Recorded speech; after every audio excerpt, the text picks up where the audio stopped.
shall I go? What shall I do? Frankly, my dear, I don't give a damn.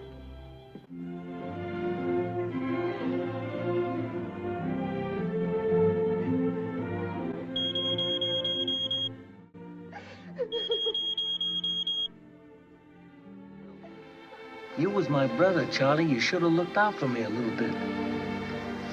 You should have taken care of me just a little bit so I wouldn't have to take them dives for the short end money. Well, I had some bets down for you. You saw some money. You don't understand. I could have had class.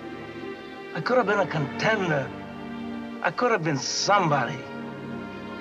Instead of a bum, which is what I am. Let's face it.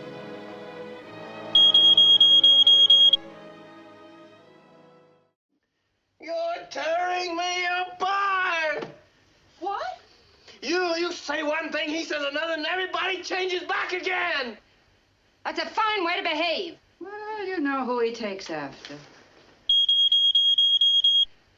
Oh! You snotty little bastard. Your Honor, I'd like to ask for a recess. I'd like an answer to the question, Judge. The court will wait for an answer. If Lieutenant Kendrick gave an order that Santiago wasn't to be touched, then why did he have to be transferred? Colonel, Lieutenant Kendrick ordered the code red, didn't he? Because that's what you told Lieutenant Kendrick to do. Object!